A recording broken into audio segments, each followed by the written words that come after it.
I am Tom Downey. That is Hater Jimmy alongside me, here to break down the NBA rumors and news out there today. And we're going to begin with a significant trade. Chris Paul, baby. Jimmy, is heading to the Phoenix Suns. Listen, it looks like it's been in the works for, I don't know, the past week at this point. And now that trades can become official, this one has been called into the league, and it is going to happen. We know the Suns coveted getting an experienced point guard to play alongside their young guys like Devin Booker and DeAndre Ayton. We saw this Suns team have a lot of fun in the bubble, and now they get a guy who's proven, he's proven he can take a team like the Thunder, who nobody expected to compete, and put them right into playoff contention mode. That's what they're hoping they're getting here in Phoenix. So a lot of pieces involved in this trade, Jimmy. Here are the details. What do you make of both sides of this here for the Suns and for the Thunder? Listen, Abdel Nader is a guy who kind of slipped to the end of OKC's rotation. He's really more of a throw-in kind of filler player. Balance the money. Yeah. And so they get their guy in Chris Paul, so that's what really matters here. But breaking down what you get for the Thunder. Kelly Oubre is a piece you can build with for the future, a team that is short on wings. You know, they were starting Terrence Ferguson. He's a good fit for them. He is a good fit alongside SGA and Darius Bazley and Lou Dort. And then Rubio, I think he gets turned around. I think he and Danny Green are both never even going to play for the Oklahoma City Thunder before it's all said and done. Ty Jerome is a young guard coming out of Virginia that I like off the bench for this OKC team. And then Jalen Lecque, an interesting high school prospect that played mostly in the G League last year, but honestly, one of the best athletes I've watched play. So I think it's going to be fun. And then another first-round pick for the Oklahoma City Thunder. Love them. Yeah, 2022 first-round pick going to OKC. Not this year, not next year. The year after that is when that pick will be conveyed. Traded for a high schooler. Exactly. It's always fun. The Thunder love acquiring picks, but I think getting Oubre was a nice one there. So who won the trade then? Type S for the Suns or type in T for the Thunder. Jimmy, which way do you go on this particular trade? Well, my thing is that both teams got what they wanted here. OKC got their young pieces. I am slightly surprised the Suns didn't have to give up the 10th pick in the draft this year to go out and get Chris Paul.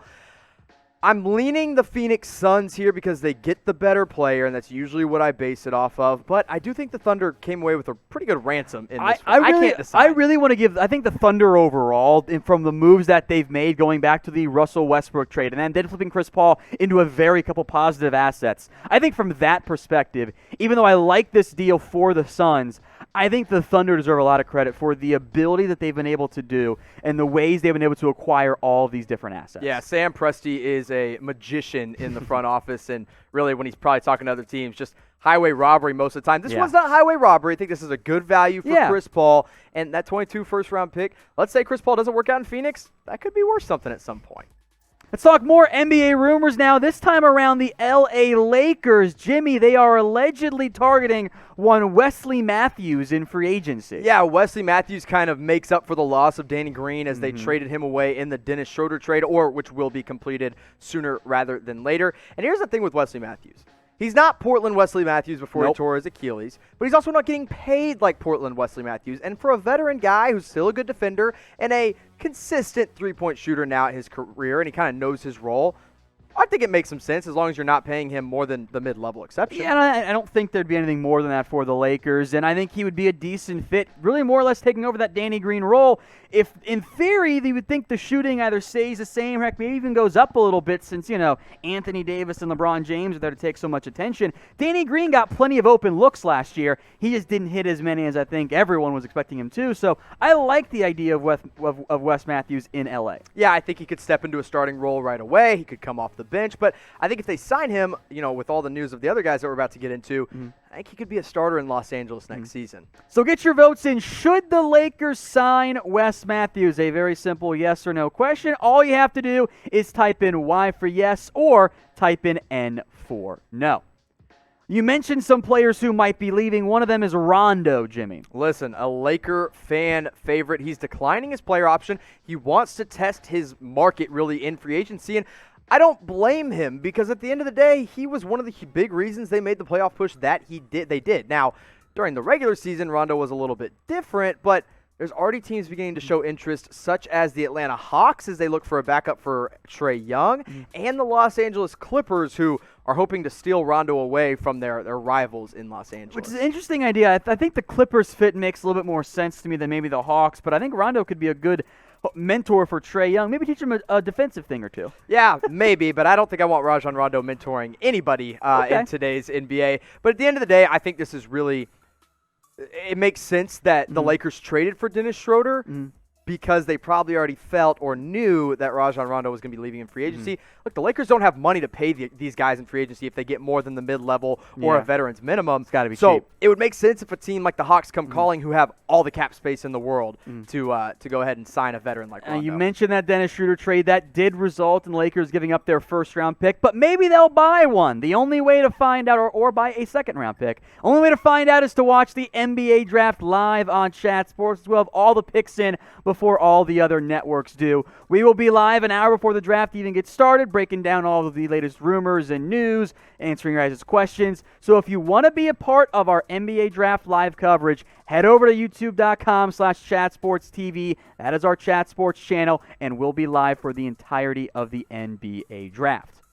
Now, an expected opt-out that also occurred today, Jimmy, was Anthony Davis, who is going to decline his player option with the assumption he's going to have a big extension coming his way with the Lakers as well. Yeah, once he reaches 10 years in the league, that'll give him the opportunity to sign a much bigger deal as he will be eligible for more money. So that's really the thought behind this. He opts out, re-ups with the Lakers, and he's back. I don't even think he'll take a meeting, or I guess a Zoom meeting in today's world, with another team. There were rumors about the Bulls and Anthony Davis having some mutual interest because he's from Chicago. I mean, could you imagine the player who just won the NBA Finals, arguably the team's best player, leaving for a different team the next offseason? That'd be crazy. Could never happen. Who would ever do that? No, but at the end of the day, I don't think Laker fans have anything to worry about. I think they're really – he'll be their best player next year, is not going anywhere anytime soon. Now, their Lakers might lose some other players, especially kind of at that guard position. Kentavious, Caldwell-Pope, the aforementioned Rondo, and Avery Bradley as well are all expected to opt out, Jimmy, of their contracts. Yeah, and these are three very important players. Now, the one guy that is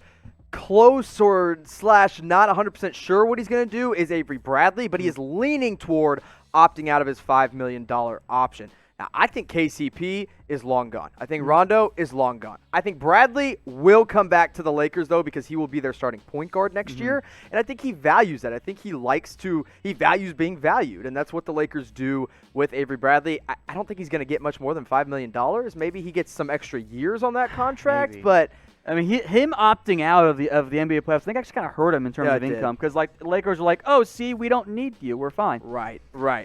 All right, so speaking of that, who do the Lakers need the most? Type C for Caldwell-Pope, R for Rajon Rondo, or B for Avery Bradley. Which way do you lead here? I actually lean Kentavious Caldwell-Pope. I think he literally was their third best scorer this last year during the NBA Finals. And at that point, if you don't have a shooter like KCP, that hurts you a little bit more than not having, a second or third string point guard in Rondo or Avery Bradley. Well, Lakers fans and other fans of NBA teams, there are jerseys on sale, 25% off, including that LeBron James one. Chatsports.com/NBA jerseys. We'll get that link in the comments and in the description. So all you guys have to do is click and go shop. There's a ton of options out there, and they're on sale too, Jim. It's a fantastic deal. They're on sale, and guys, free agency trade season's coming up. So don't worry if you buy a player whose jersey he ends up getting traded somewhere else. Fanatics has this awesome thing called jersey insurance, and they will replace that jersey for free with a player of your choosing. So go pick yours up today. Like Tom said, it's chatsports.com/NBA jerseys. Let's head over to the Dallas Mavericks for some more rumors here. How about a Lou Williams trade? Jimmy, what's going on here? So Jonathan Givony of ESPN came out with a recent draft article, a recent mock draft, and said teams like the Clippers are very interested in the number 18 overall pick, because that's kind of right in the sweet spot of they're going to find a role player, not going to find a star, but a guy that can come into a rotation. And league executives, so not the Mavs and not the Clippers, but just league executives. Other NBA executives, got it. Believe that Lou Williams could be on the move to Dallas for that 18th pick. Now, Lou Williams making $8 million in 2020, 2021. He's, of course, the sixth man of the year multiple times. Not this last year, of course, that was Montrezl Harrell, but I don't get it for Dallas personally. You add another scoring guard who can handle the ball, so it's not just Luka. It's an upgrade over the J.J. Barea, Jalen Brunson combo at guard, I think. It is, but here's the thing with Dallas. Yes, they are kind of, closer to winning right now, but they're not in quote-unquote must-win right now mode, and that's more of what Lou Williams is. And so this 18th pick is a guy that could come in and develop alongside Luka, develop alongside Porzingis. And Lou Williams is older and doesn't play any defense. But on the Mavs side, when you really start to look at it, he would be a huge upgrade over most of their options on the bench. Now, I love Seth Curry. He started most of last year. Trey Burke's my dude. Yeah, and I assume Seth will be moved back to a six-man role this next season when Dwight Powell probably starts again. Trey Burke, he's a free agent. Who knows if he's coming back? I think he will be back. Maxi Kleber coming off the bench. Love him to death. Not really going to be your go-to scoring option like a Lou Will would be. Jalen Brunson, more of a pass-first point guard. And then you have J.J. Barea, who, of course, is expected to come back, but he's not going to give you 18 per game for Lou Williams. His numbers will probably drop just with a healthy Brunson and Curry and Burke being more involved, too. Absolutely. So, listen, I get it from a perspective of you want to upgrade your bench, but I don't think Dallas is willing to move young pieces and young draft assets to go out and get a guy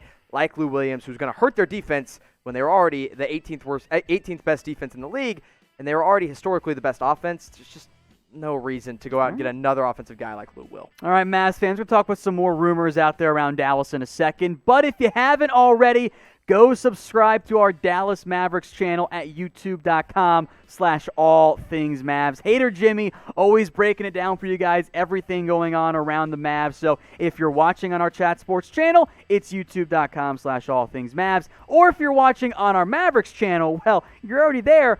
All you got to do is hit subscribe. It is that simple. Another trade rumor here around Dallas, and I am intrigued by this one, Jimmy. How about Buddy Hield to the Mavs? I am intrigued, I am thrilled, and I am all for it. Now, I know I just literally said, okay, Dallas doesn't need to go out and get another great offensive guy like Lou Williams, but Hield is different because he is purely a spot-up three-point shooter. He doesn't need the ball in his hands, and he's young and can develop alongside Luka and KP. Now, the latest rumor is coming out that Hield wants out of Sacramento, as does anyone and everyone. And he prefers being moved to the Dallas Mavericks. Classic move, going from California to Texas. Yeah. So, it's just rumors. It's just talk. Nothing coming from the main Mavs guys like Brad Townsend quite yet. But we know the Mavs have shown interest in Buddy Hield in the past, and I think that could recirculate. Another interesting nugget for you here, Tom. He's been working out at a local high school with Willie Cauley-Stein, current Dallas Maverick and former Sacramento Kings. So they could already be talking and potentially make stuff happen. I think Dallas would likely have to offer something along the lines of the 18th and 31st overall pick, along with one of their bench players. Not sure who it would be, but they'd have to match the salary somehow. It's an interesting idea for the Kings and for the Mavs. I remain a fan of Buddy Hield. He's not perfect. You mentioned the defensive issues, but I'm a sucker for guards who can shoot. And guess what Buddy Hield can do? He can shoot. And I think that was a good fit for Dallas. You have Kristaps. Look at him in a second. Actually, an update on that. You have Luka Doncic. I think making Hield your number 3 scoring option would be a really good fit for them. It absolutely would be. And Luka finds the open man like nobody else in the NBA. And Buddy Hield would be able to get really even more efficient shots. He's not going to have to score 20 points per game in Dallas if he got traded there like he did in Sacramento. But he could still put up 16 to 17 and do it more efficiently. And it would also, I think, take some burden off of Luka. Not that you 100%. Necessarily want to, but it's nice to have the option there. Right. So pick one of these 2 scoring guards for the Mavs to go out and trade for. Type W for Lou Williams or type H for Buddy Hield. Sounds like you're going to type in your H there, Jimmy. I'll be typing my H. I do not want Lemon Pepper Lou anywhere near the Dallas Mavericks. Lemon Pepper's good, though. Lemon Pepper's great. I don't like Lemon Pepper Lou. So hard pass. I'm good on him. If we got Buddy Hield, I would be ecstatic about getting him on this team. I think he'd be a perfect fit with this current Mavs team. Let's head to Boston now, where all of a sudden Gordon Hayward trade rumors are suddenly emerging with the Knicks, who we just mentioned, and the Pacers also showing some apparent interest here. Yeah, now we still don't know what Hayward's going to do with that player option. He has a $34 million option, which I would opt into if I were him. But I would opt into a $3 million player. Yeah, option. Literally any $1 million player option I would opt into. But he thinks he might be able to get long-term money somewhere else. But if he doesn't, if he does opt in, the Knicks and the Pacers are those 2 teams that are showing interest. The Knicks, I'm gonna be honest, I don't get it. I don't understand why you would give up assets for Gordon Hayward if you're New York, who's in a full rebuild. The Pacers, on the other hand, it's his hometown, it's his family's hometown. There's mutual interest in going back to Indiana. I think that one could make some sense. I think it also might make some sense if you see the Pacers deal a Victor Oladipo. From a money perspective, it makes it a lot easier for the sides involved there. Hayward, though, as good as he was in Utah, I always feel like there's been a little bit of just not quite as good as we thought he was going to be in Boston. Yeah, I mean, a large part of that is because he basically Injuries. snapped his leg in half for a whole season, and that was a big-time problem. But when he was healthy, I mean, heck, he's like the 5th option on this Celtics team. You know, it's kind of wild. They have Tatum, they have Jaylen Brown, they have Kemba Walker, and they would even sometimes defer to Marcus Smart to go out and get a shot over Gordon Hayward. So if he's on the right team, if he comes back and is that 3rd option or even a 2nd option on a team, I think we could see him get back to Utah form of Gordon Hayward. But my biggest question here with Indiana, because I don't think Boston would look to trade for Victor Oladipo. Okay. Are you willing to bet your future and next season on 2 guys that have had some major leg injuries in Oladipo and Gordon Hayward? As Oladipo has reportedly told the Pacers he's committed until he's not committed anymore to this team. Yeah, Pacers are kind of in a weird offseason, and I've even seen whispers of them moving on from Miles Turner, who, by the way, I think would be an ideal fit for Boston. I mean, we know how long they've needed a center. I think Turner would be a great fit in Boston, but I don't know if you're going to get him as part of a Hayward deal. So Indiana's kind of in a weird spot. Yeah, they are in a weird spot, but I'll say it. I think if they do trade for Gordon Hayward, Boston's going to demand they get Miles Turner back, as they should, because they need a big man in the middle that protects the rim, and he can stretch the floor. I love Miles Turner. I think he'd be perfect in Boston. Then you look at what Indy could have next season. It's fun. It's fun. It's a playoff team. Here's the problem. Sabonis, injury history. Victor Oladipo, injury history. Gordon Hayward, injury history. Malcolm Brogdon, injury history. Are you gonna bet 2021 and really, what is this, more than a 5th or 6th seed in the Eastern Conference playoffs on 4 guys in your starting 5 that can't stay 100% healthy, unless you get Bubble Warren for all 82 games, who put up 350 pieces in the bubble or something like that. So good. Crazy. But on Boston's side of things, man, if Indiana's willing to take on Gordon Hayward and they're willing to send back Miles Turner, I think in a heartbeat. You have to do it. Because heck, I would throw in 18, or they're not 18, 14. but they're 14, too. I would too. I think 14 and Hayward to Indy for Miles Turner, I think that's more than worth it if you're Boston. So what should Boston do then with Gordon Hayward? Get your votes in here. Type K for keep or type in T for trade. Where do you fall, Jimmy? I think for both sides, for both he being Gordon Hayward and the Boston Celtics, I think you have to move on from him. Give him a change of scenery and give the Celtics really probably some kind of more valuable asset back in a trade. All right, another news item that came across just before we started today's show. DeMar DeRozan has opted in, and Jimmy, you think that means a trade could be coming? I think it is on the horizon. They talked a little bit, they being reporters, that he could opt out and take a long-term deal, kind of like Gordon Hayward, but that's not going to happen. He opts into his gigantic deal, and I think he'll be on the move before long. So DeMar DeRozan, of course, has opted out. There was also a trade that came across earlier today, an unexpected one involving the Nets and Pistons, Jimmy.